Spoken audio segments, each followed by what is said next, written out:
Assalamualaikum warahmatullahi wabarakatuh. Selamat pagi, salam sejahtera untuk kita semua. Perkenalkan, saya Apoteker Zainal Fanani MSc, dosen program studi sarjana farmasi Universitas Muhammadiyah Kudus. Pada kesempatan kali ini, saya akan menyampaikan terkait deskripsi dari mata kuliah ilmu komunikasi, informasi, dan edukasi yang merupakan salah satu mata kuliah di program studi sarjana farmasi. Mata kuliah ini merupakan mata kuliah wajib pada program studi sarjana farmasi.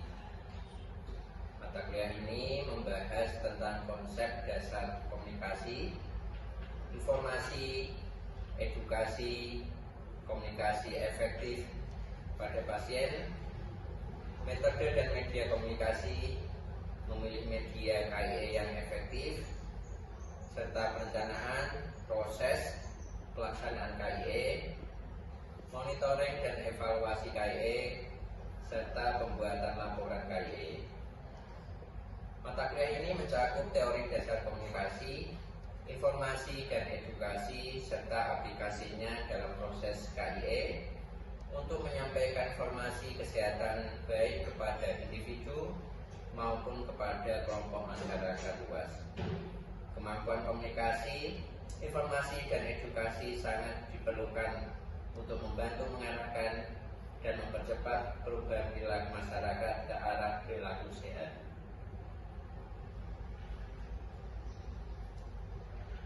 Setelah mengikuti pembelajaran ini, diharapkan mahasiswa mampu memahami dan menjelaskan tentang konsep dasar komunikasi, informasi, dan edukasi, meliputi pengertian, kategori, tujuan, sasaran KIE, jenis KIE, dan prinsip KIE.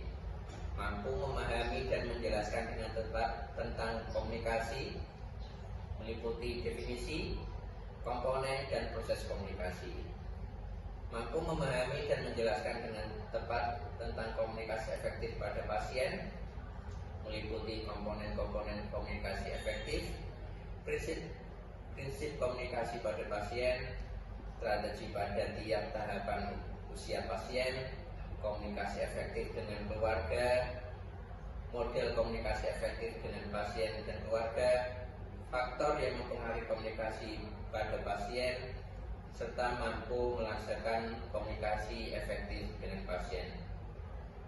Mampu memahami dan menjelaskan dengan tepat tentang memilih dan media KIE yang efektif. Mampu memahami dan menjelaskan dengan tepat tentang faktor yang mempengaruhi KIE. Mampu memahami dan menjelaskan tentang konsep, strategi, dan perencanaan KIE, serta mampu membuat perencanaan KIE. Bentuk dan metode pembelajaran meliputi ceramah oleh dosen, small group discussion oleh mahasiswa, problem based learning, pembelajaran berdasarkan studi kasus oleh mahasiswa, serta praktek pemberian KIE kepada pasien.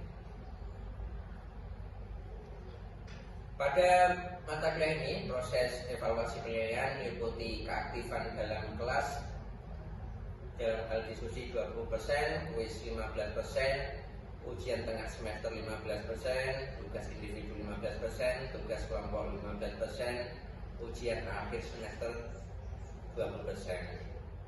Segala aktivitas dan mahasiswa pada program ini akan dipantau dan dijadikan sebagai acuan melakukan penelitian.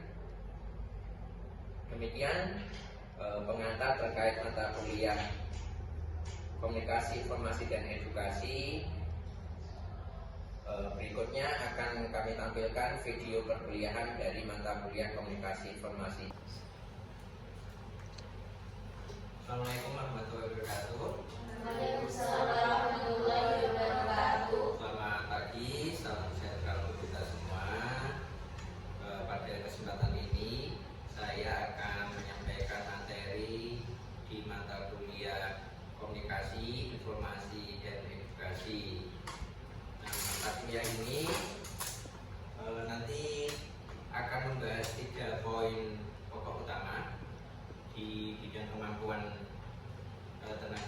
kesehatan ketika berinteraksi dengan pasien, dari sisi komunikasi, kemudian penyampaian informasi dan edukasi ke pasien.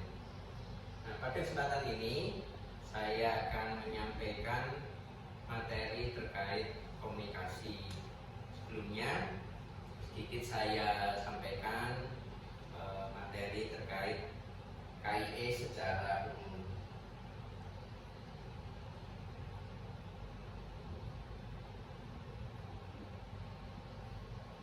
Jadi KIE ada mata kuliah yang mempelajari konsep komunikasi, komunikasi kesehatan, proses komunikasi kesehatan di masyarakat, komunikasi verbal dan non-verbal, teknik berbicara dan mendengarkan yang aktif, media komunikasi, jenis-jenis media, pengembangan dan pemilihan media, pemasaran sosial, model perencanaan komunikasi kesehatan, serta pembuatan media komunikasi.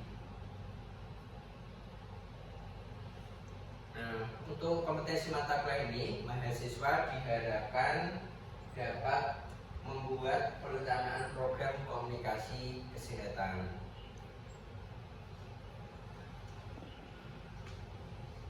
Topik yang akan disampaikan pada mata kuliah komunikasi, informasi, dan edukasi meliputi yang pertama konsep komunikasi, kemudian paradigma komunikasi, konsep komunikasi kesehatan, komunikasi verbal dan non-verbal, komunikasi terapeutik, teknik berbicara dan mendengar yang aktif, media komunikasi, jenis media dan langkah pengembangan media, pemasaran sosial, serta perencanaan komunikasi.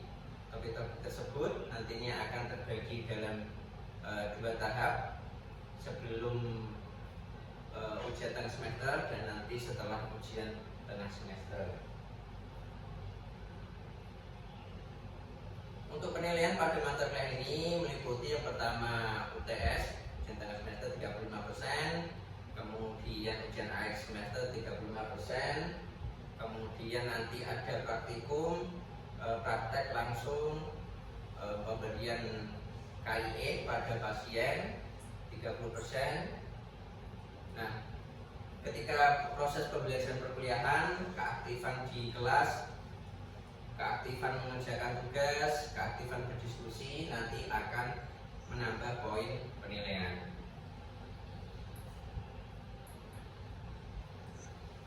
Kemudian terkait praktik KIE nanti, mahasiswa akan diminta untuk membuat leaflet, poster, blog yang nantinya sebagai alat bantu untuk pelaksanaan KIE kepada pasien.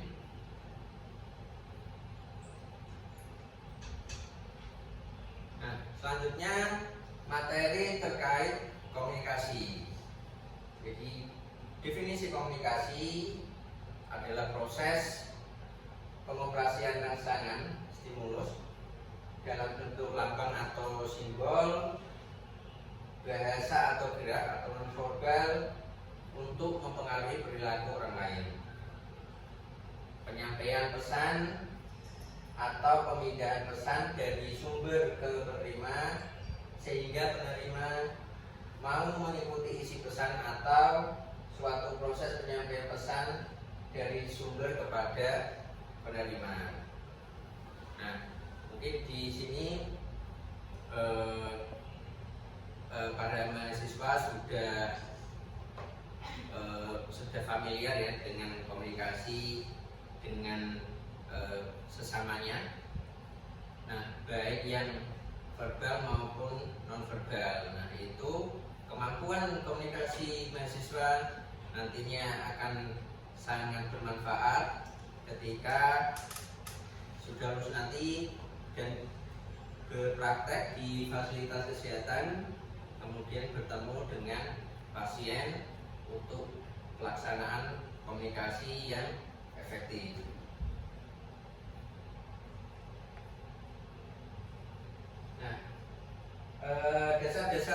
komunikasi. Nah, mungkin di sini ada yang bisa menyampaikan komunikasi yang baik itu yang seperti apa?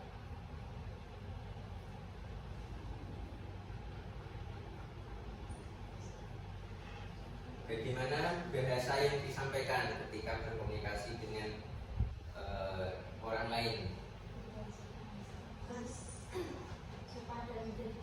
Sudah mudah dipahami. Kemudian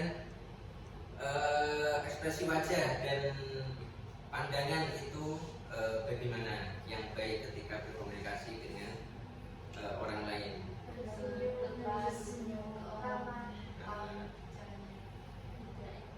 Pandangannya terjaga ya ke lawan bicaranya. Nah, jadi poin-poin itu yang nantinya akan mendukung untuk pelaksanaan KIE ketika nanti sudah bekerja bertemu langsung dengan pasien. Jadi komunikasi yang kita lakukan ya sama seperti ketika kita berkomunikasi dengan teman, dengan sahabat gitu. Jadi kita menunjukkan keramahan, menunjukkan ekspresi yang ramah, kemudian intonasi suara yang jelas, kata-kata yang disampaikan mudah dimengerti, dan menjaga pandangan dengan lawan bicaranya. Nah, jadi dalam dasar komunikasi itu yang pertama ada niat.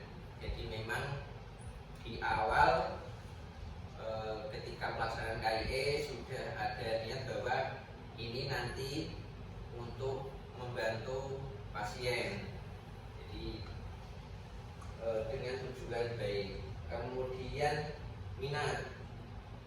Nah, jadi memang ketika nanti memiliki minat untuk praktek di kesehatan, terutama kalau farmasi itu nanti bisa menjadi tenaga teknis farmasian atau jadi apoteker, jadi sudah ada minat dari awal. Nah, minat ini nanti ketika praktek didukung dengan kemampuan komunikasi yang baik. Kemudian pandangan tadi, jadi tatapan mata ketika berkomunikasi dengan pasien itu terjaga. Kemudian lekat, pesan yang disampaikan menarik, jelas, mudah dipahami oleh lawan bicaranya. Kemudian keterlibatan, maksudnya keterlibatan di dua belah pihak. Jadi bukan hanya kita yang menyampaikan informasi saja ke pasien, tapi kita juga mencoba untuk menggali dari pengetahuan pasien, apakah yang kita sampaikan tadi sudah bisa dipahami atau belum. Mungkin masih ada yang belum jelas oleh pasien, nanti bisa kita bantu untuk lebih memperjelas. Jadi di situ ada keterlibatan atau komunikasi dua arah, tidak hanya satu arah saja.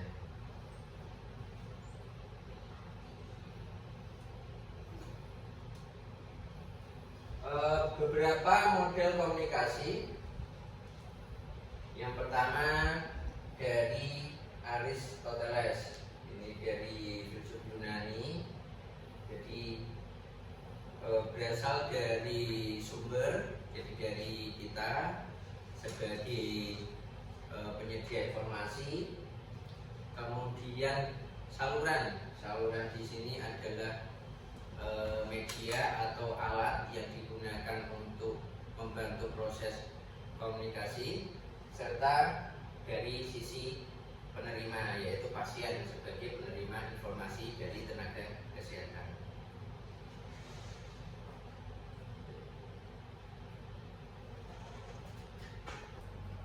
Oke, model komunikasi berikutnya adalah dari Shannon dan Weber.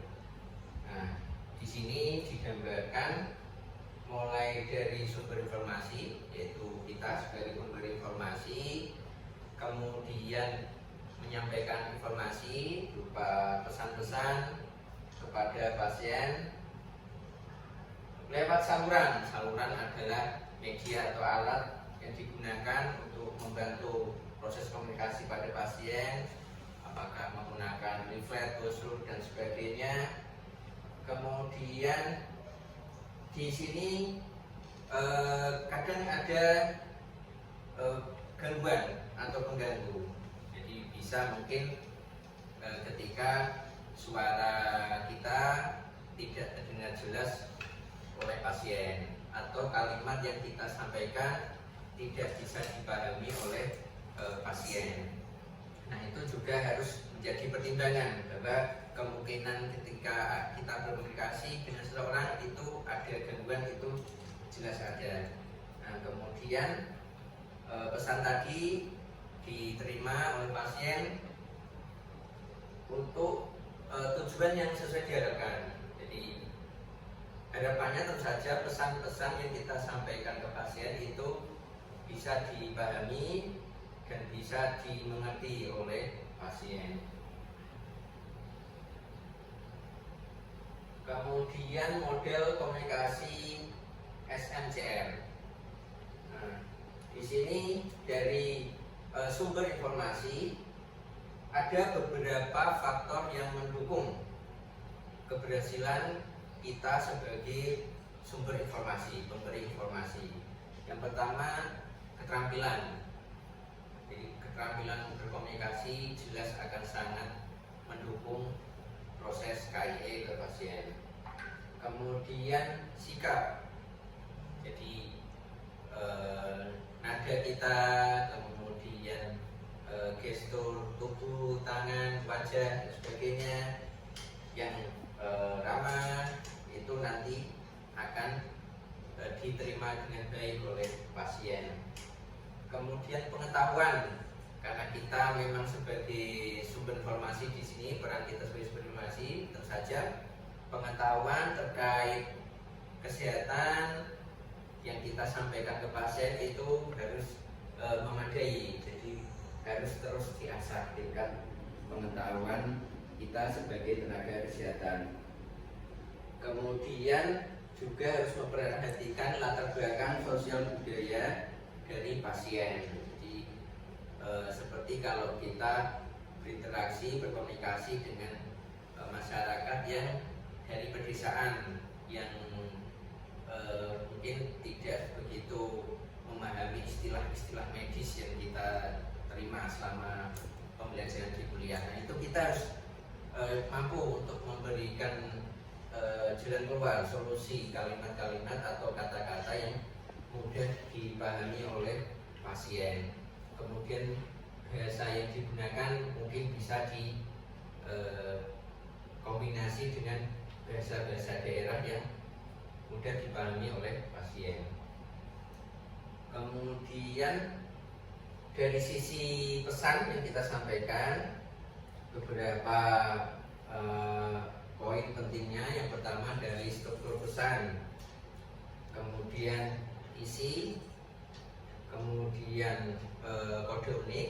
Kode unik misalnya tadi kalau kita mengganti kalimat medis dengan kalimat yang mudah dipahami oleh pasien. Kemudian perlakuan ketika kita berinteraksi dengan pasien.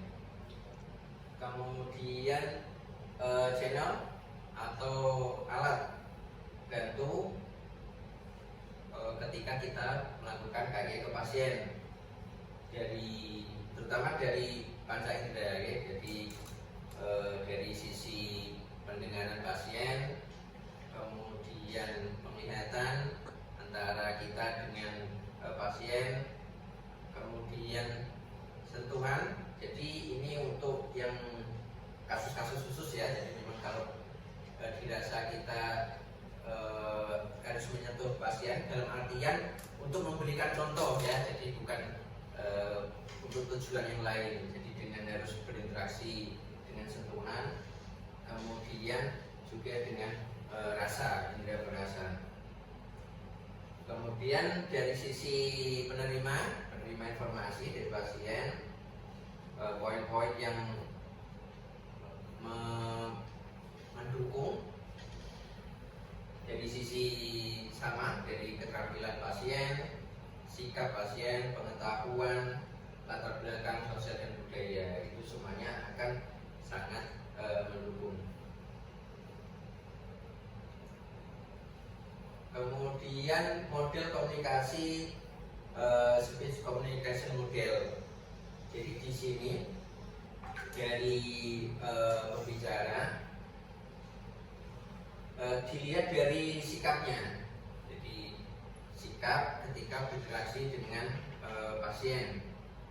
Nanti dari sisi pendengarnya juga akan dilihat sikapnya bagaimana. Jadi bukan hanya kita yang